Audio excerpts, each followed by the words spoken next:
धन की कमी भारत में कभी नहीं रही, इसलिए इसको तो सदैव सोने की चिड़िया कहा जाता है। चिड़िया का तो चाय जो शिकार कर लेता है, आजकल लायन का जमाना है और हमारे बीच लायन है नरेंद्र मोदी जी।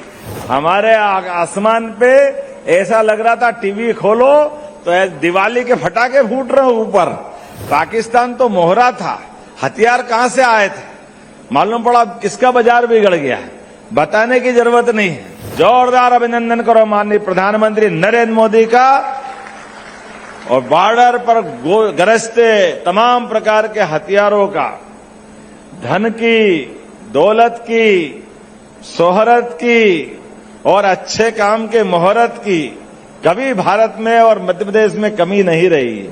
लेकिन रही कमी तो हमारी अपनी व्यवस्थाओं के संचालन के साथ उस पे अपने आप में हमारे नियंत्रण की, खास करके देश के दुश्मनों से निपटने की। मैं लाइन से बता सकता हूं, ज्यादा पुराना नहीं। पानीपत का पहला युद्ध जब बाबर के साथ होता है तो हमारा हेमचंद्र हेमू विक्रमादित्य केवल 1.5 लाख की सेना उनके साथ है, लेकिन हारते कैसे हैं? तोप और बंदूक का प्रयोग पहली बार होता तो 1000 हाथी तोप के धमाके से, गोले से तो मरे ही नहीं, धमाके से भाग रहे, क्योंकि टेक्नोलॉजी का अभाव था।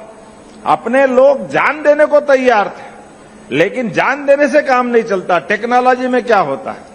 दूसरा पानीपत का युद्ध फिर होता है अकबर के सामने, इब्राहिम लोदी के साथ बड़ी सेना लेकर के, लेकिन उसमें भी वही नाटक होता और तीसरी बार की स्थिति भी यही बनती। लेकिन ये बदलते दौर का समय है। अभी मैंने एक पानीपत, दूसरा पानीपत और तीसरा पानीपत बताया, और पानीपत का रिकॉर्ड है कि तीनों रिकॉर्ड में भारत के लोगों को बड़ी संख्या थी, बड़े पैमाने पे अपने व्यवस्था के आधार पे लोग मौजूद थे। लेकिन आपको जानकारी के लिए बता दूं कि धन की कमी भारत में कभी नहीं रही, इसलिए इसको तो सदैव सोने की चिड़िया कहा जाता है। लेकिन चिड़िया का तो चाय जो शिकार कर लेता है, आजकल लायन का जमाना है और हमारे बीच लायन है नरेंद्र मोदी जी। जोरदार अभिनंदन करो अपने गुजरात के गिर शेर। अभी तो संख्या भी बढ़ रही है, हमने देखा सुना है। इसलिए आज बदलते समय में, टेक्नोलॉजी के युग में हमने देखा हमारे आसमान पे ऐसा लग रहा था टीवी खोलो तो दिवाली के फटाके फूट रहे ऊपर। पाकिस्तान के तरफ से कौन कौन सी मिसाइल, अब मैं बोल तो नहीं सकता हूं, लेकिन आप भी समझ रहे हो, पाकिस्तान तो मोहरा था, हथियार कहां से आए थे मालूम पड़ा, किसका बाजार बिगड़ गया बताने की जरूरत नहीं है। जिनके अपने बाजार बिगड़ गए उनकी हालत बिगड़ गई।